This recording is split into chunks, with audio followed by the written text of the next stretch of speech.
Good morning, and a very warm welcome to our service here in All Souls Church this morning. If you came along expecting the Reverend Chris Hudson, I do apologise, you're stuck with me today, and also with Isabella, who is going to be delivering the sermon later on. Let us start off with our call to worship. Come, beloved community, not because all your tasks are done, but because it is time to pause. Come not because you are certain, but because your spirit is drawn to something deeper.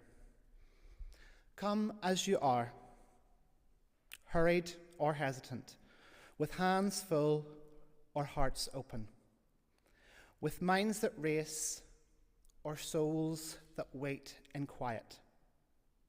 There is no need to choose between devotion and duty.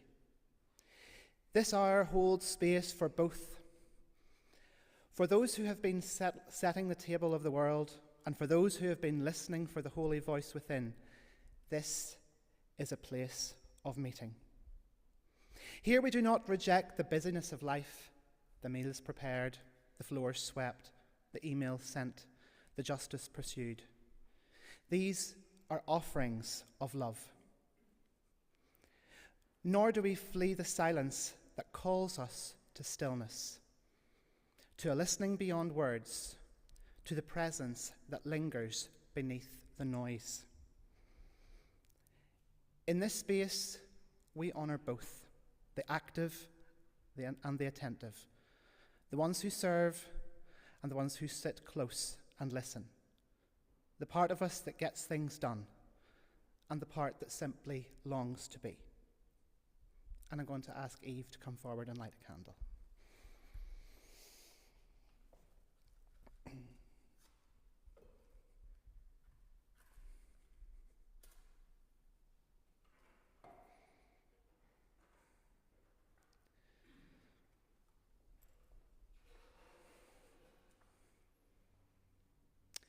This flame is for the light within and around us, for the presence that does not demand we choose between doing and being, but invites us into the sacred rhythm of both. This light is for the moments we stop, not because everything is finished, but because we remember what matters the most. This flame is for the divine, who meets us not only in our plans, but in our pauses, not only in the service we give, but in the stillness we keep. Let this be holy ground, where we lay down our burdens and lift up our hearts. Let this be a moment where what we do and who we are can come back into harmony. Let us draw near to one another and to the one who holds us in the quiet and in the clamour and in the labour and in the love. Let us worship together. And now we're going to have our first hymn. And I'm going to be honest, I've left my order of service sitting behind me, so I can't remember what it is. But 20? Perfect. And it'll appear on the screens.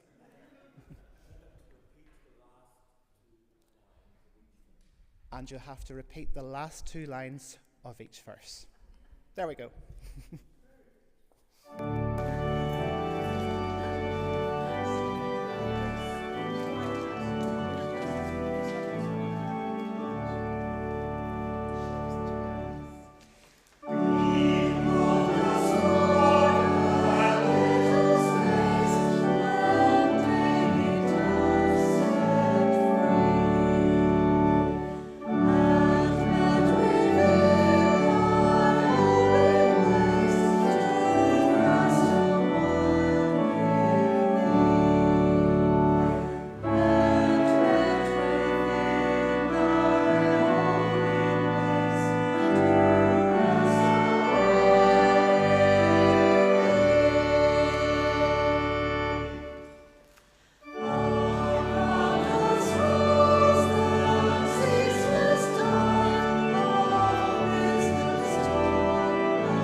first reading is from Luke chapter 10.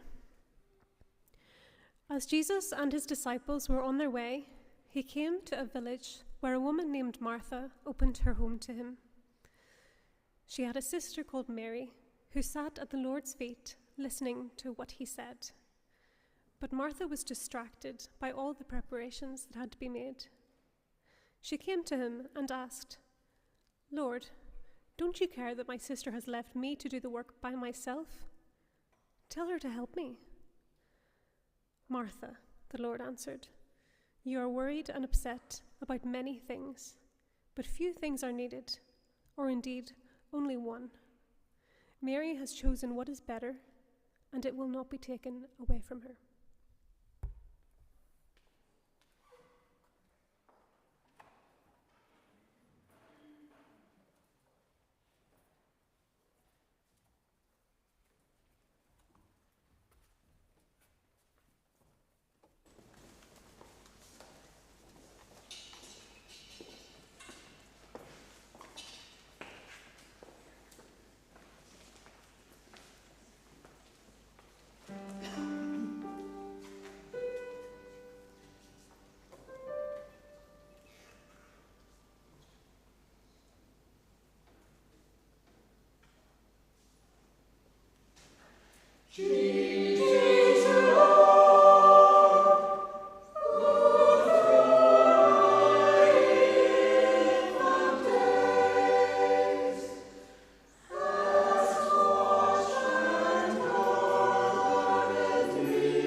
Thank you very much, choir. That was lovely.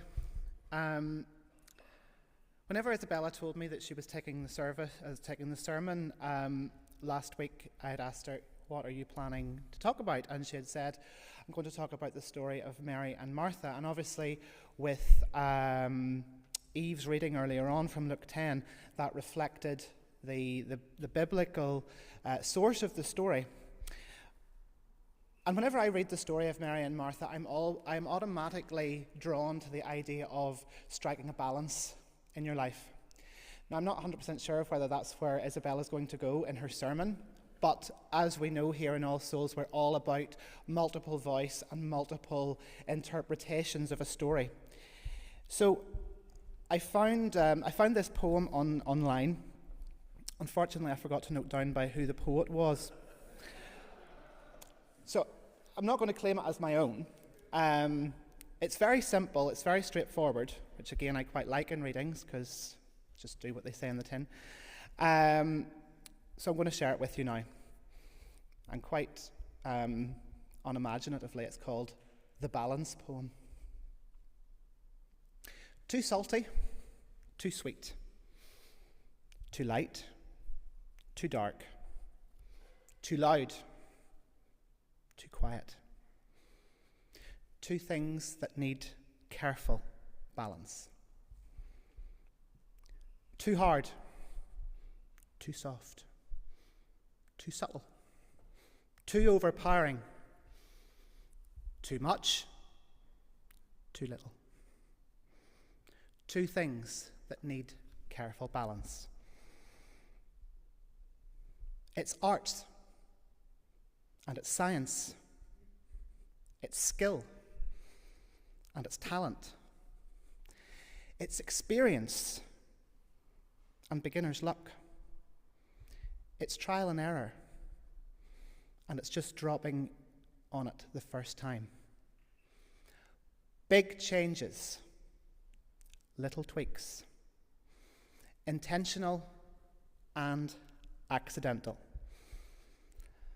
Balance is to be found in all of these ways.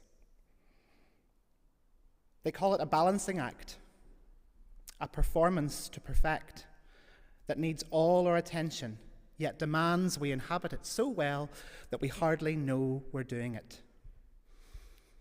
The pulling in opposite directions creates a push towards a midpoint. The up competes with the down. The high complements the low. Seek, and you will find. Lose, and you will gain. Work hard for it, and you will rest. Rest well, and you will stumble upon the perfect blend of the wonderfully contrasting, ever conflicted, never-ending possibilities. Balance. And now I invite Father Paul to come and lead us in prayer.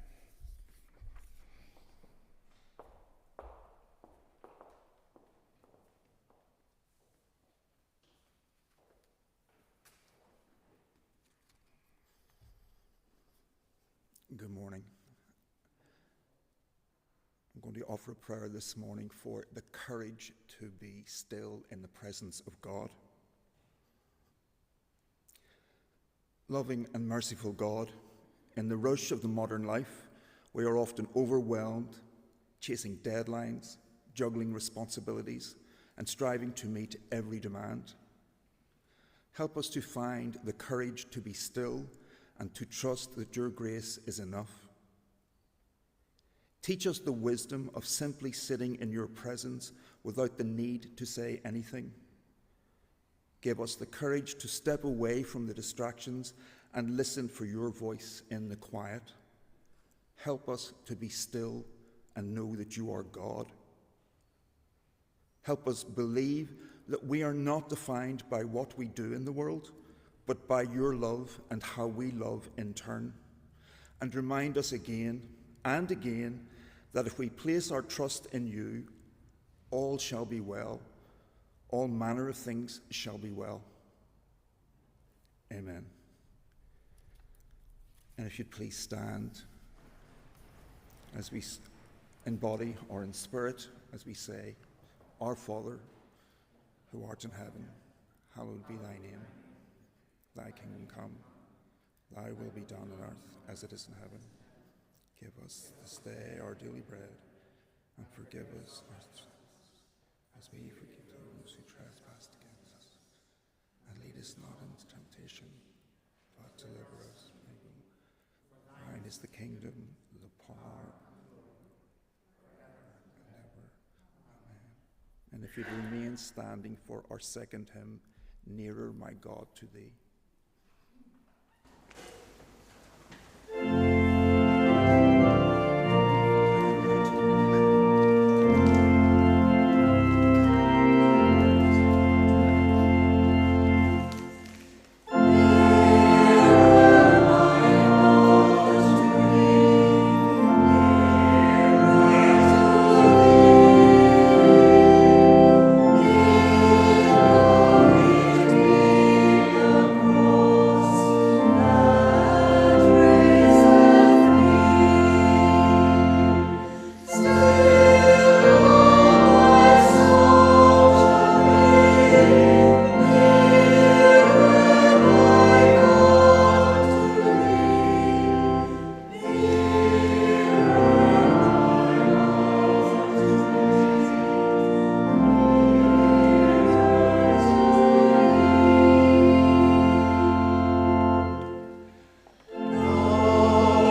Well, good morning, everybody. I'm sure you're all probably as surprised to see me in the pulpit as I am to be in it.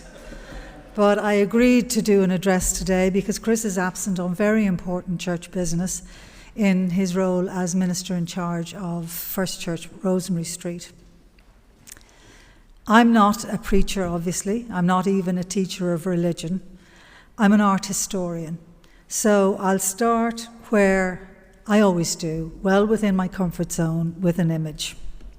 And what you see on the screen is a painting by the 17th century Spanish artist Diego Velázquez, entitled Christ in the House of Martha and Mary, or alternatively, and better I think, kitchen scene with Christ in the house of Martha and Mary, because as you will see,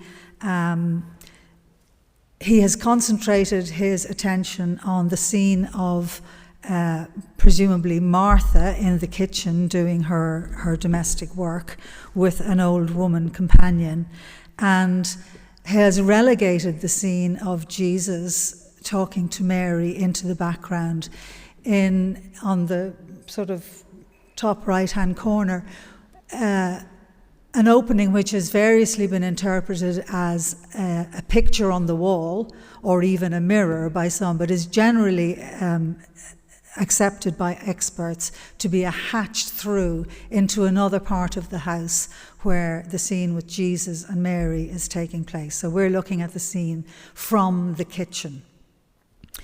It was painted in about 1618 and it's in the collection of the National Gallery in London.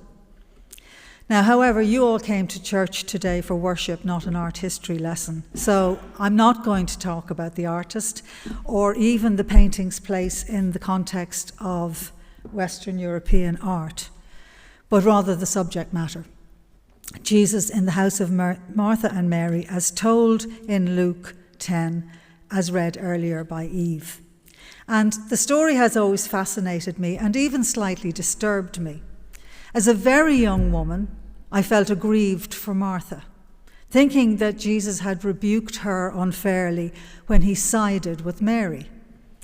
After all, he was a visitor in her house, and he would be offered hospitality like every other visitor, and he would no doubt enjoy it. And poor Martha is diligently working away in the kitchen to provide for her guest and see to his needs.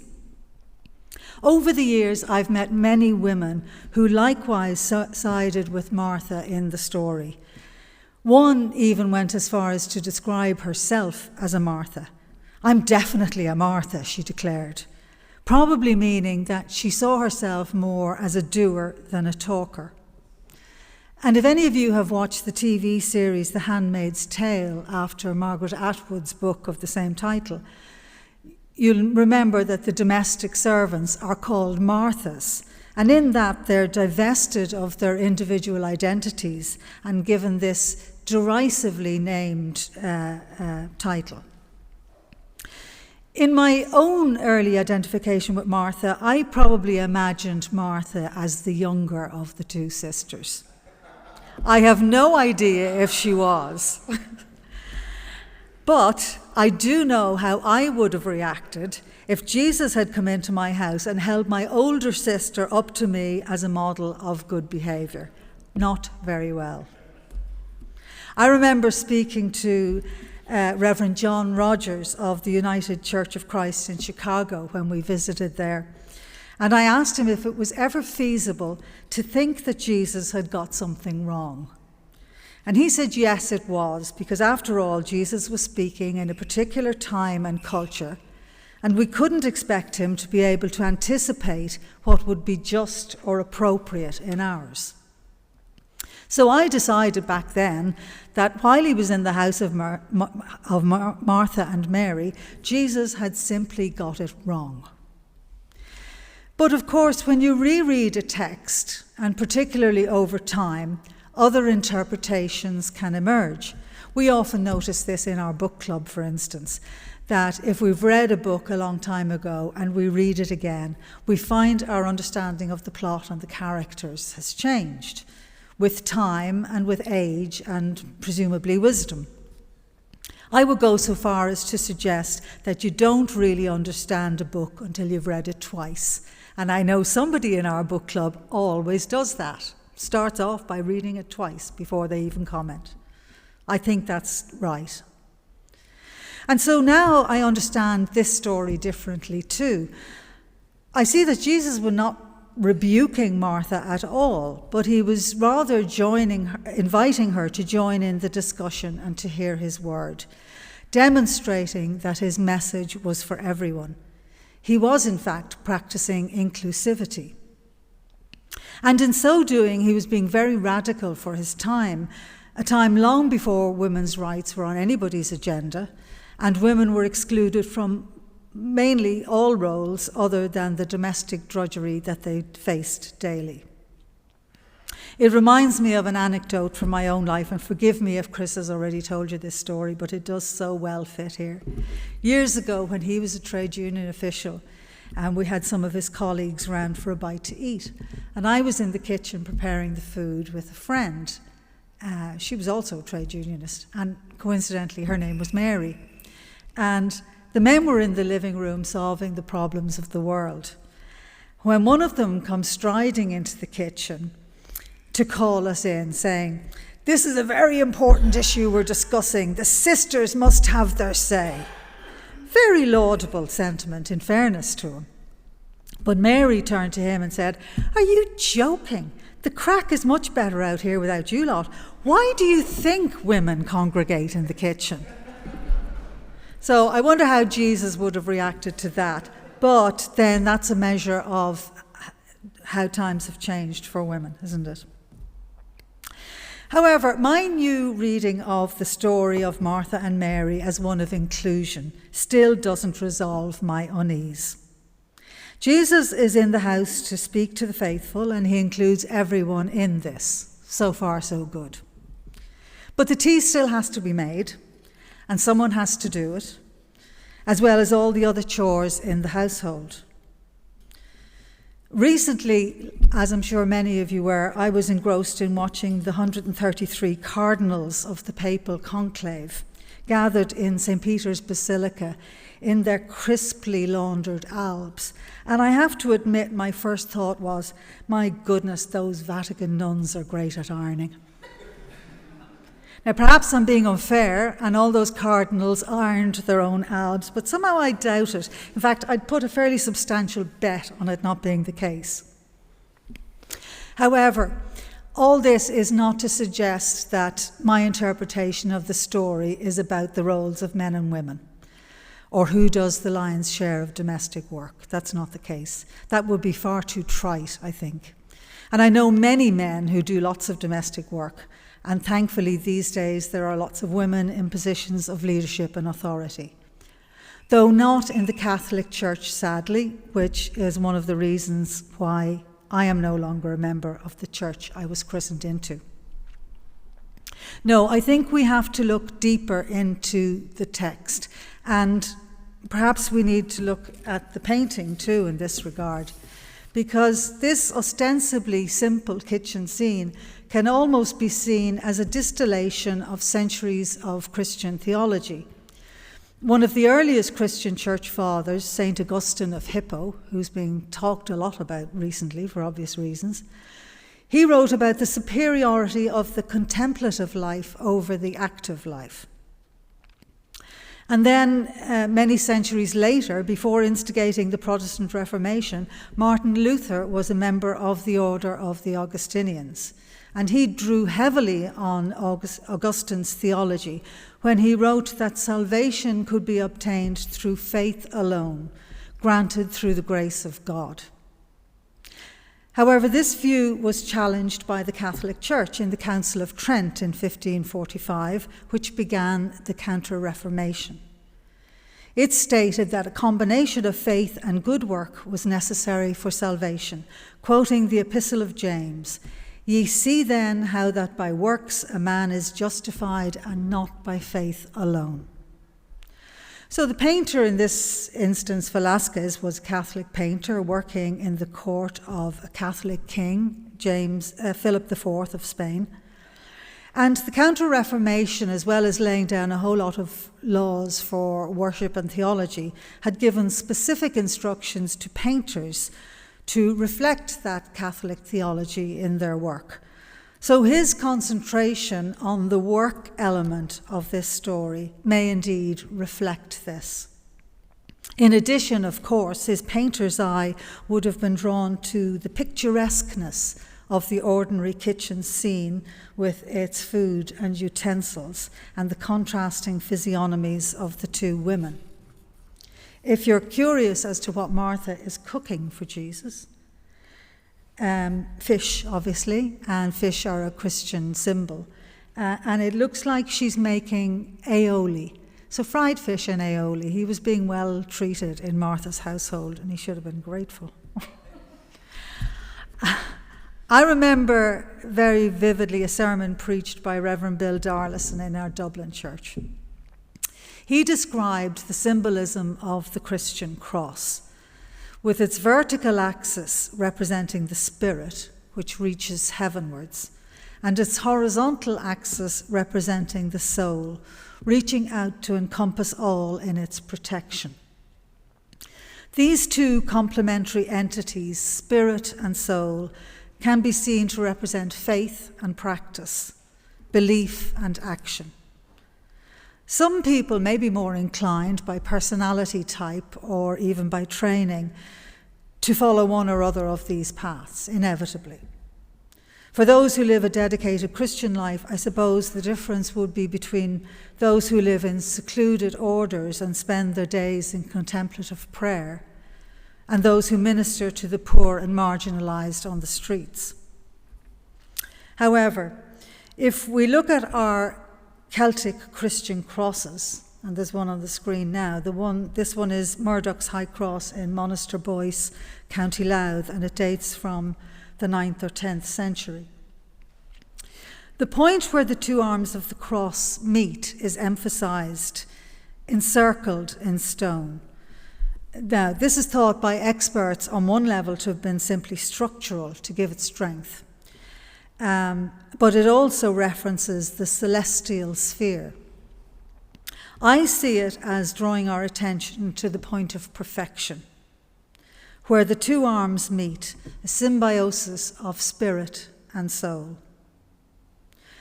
The majority of us who do not live dedicated Christian lives can only do our best to combine elements of belief and practice, or spirit and soul, as Jesus did, and as Alan's reading referenced earlier. So in the final analysis, I see Martha and Mary almost as two sides of the one woman, with Mary representing the spirit and faith, and Martha representing the soul and practice. And in the combination of the two is found perfection. For all of us, I suppose this means that when we spend our day in prayer or study or contemplation, we should then go and help with the washing up. Amen.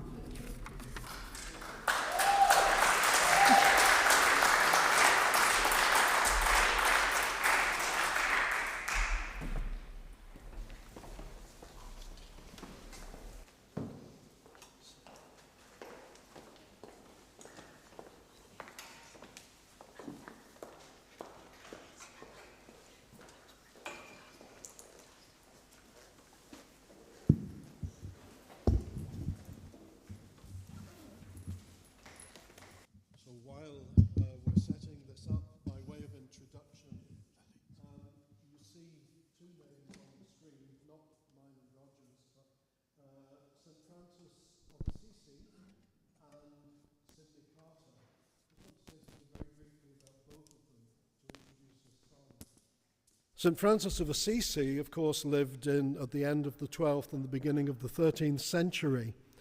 He died in 1226.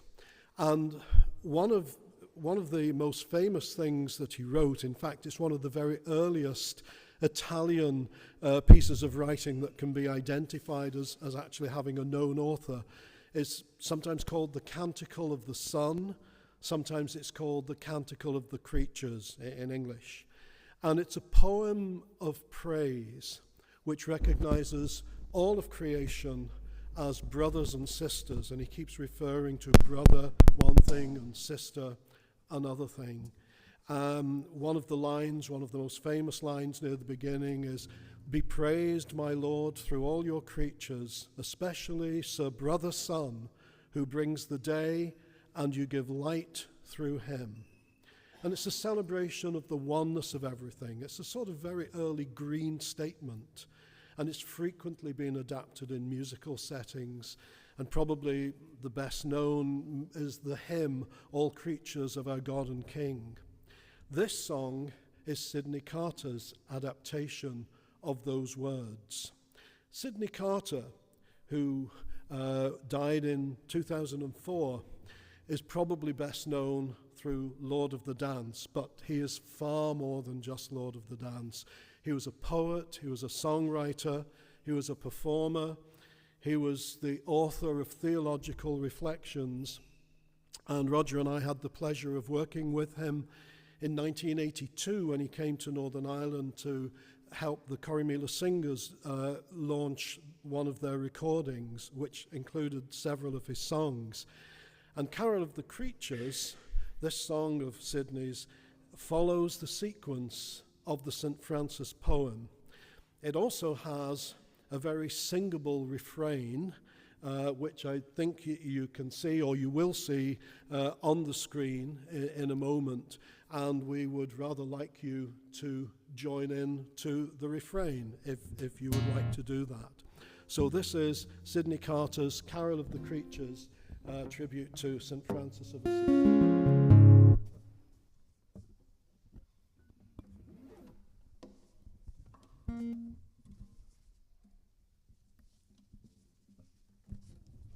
Obviously, I was only a child in 1982.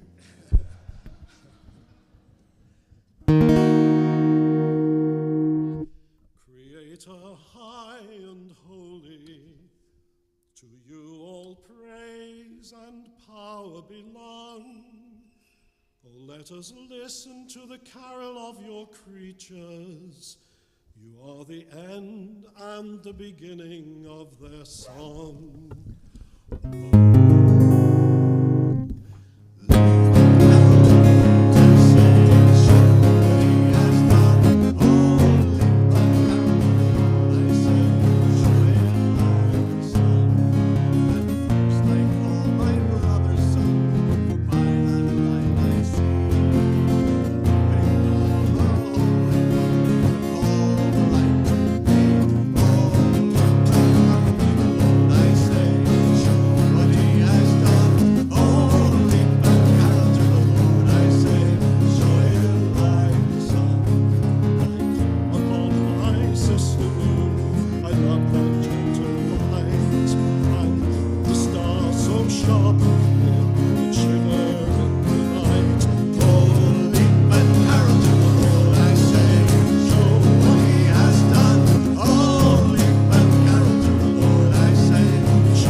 And carol, I cannot say no. I am a dancer to the end and the beginning. Of all the leaping and the caroling I go. Leap and carol to the Lord, I say, show what he has done. Oh, leap and carol to the Lord, I say, show him like the sun.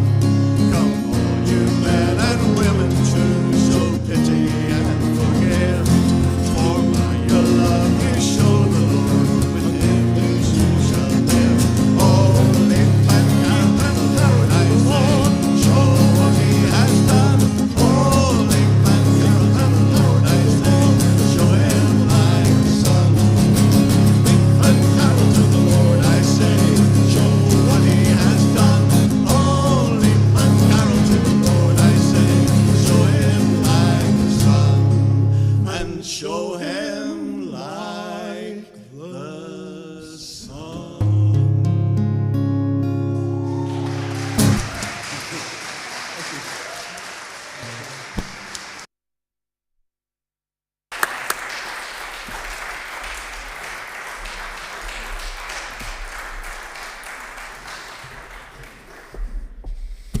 Thank you very much, Roger and Norman. That was fantastic. I am just going to give out a few announcements. As usual, there's quite a lot to get through. First of all, the chapter chat group will be meeting on Thursday the 22nd of May at 7:30 downstairs in the Hudson Rooms, and all are more than welcome. If you want to come along to that, please do speak to Trish and she'll be able to give you more details. On the 3rd of June at 7 o'clock, the elders will be meeting for a session meeting, and I'd like just to publicly thank Roger for his hard work in preparing some important information for that, so thank you. The book club have asked me to pass on the message that there are bookshelves downstairs with lots of books. And if you would like to come along and pick a book and take it home with you and bring it back, or maybe donate one or two others, please do feel free to do that. It is there for everyone just to come and see. I've managed to nab two actually before the service started this morning. Also, if you are a keen gardener and you have a garden that is full of flowers and foliage and leaves that you might be able to donate to the decoration of the church, please speak to either Isabella or myself and we will point you in the correct direction of what we need to do with those. And also just it's my duty to thank everybody that's taken part today, and there have been so many people to thank, so thank you to Eve for her reading, to Father Paul for your prayers, to our choir, and to Trevor as usual for leading us in the music, and to Norman and Roger. And myself, thank you. Most importantly, perhaps, Isabella for her really, really interesting sermon. I really enjoyed it. I liked the mixture there of art history and spiritual feeding. And on that note, it's very important, I think, today, in the spirit of Martha. Thank you to the hospitality team. There are so many lovely things for you to eat down at the back today. I've already my eye on a few things, so hopefully I'll manage to get something at the end of the service. So thank you to all of you who have done that. I think that is possibly everything. We'll now have our collection.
And now I ask you to all stand and join together as we sing our final hymn, Lift Up Your Hearts.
As we go forth from this time of worship, may we carry with us both the stillness that restores and the purpose that calls on us.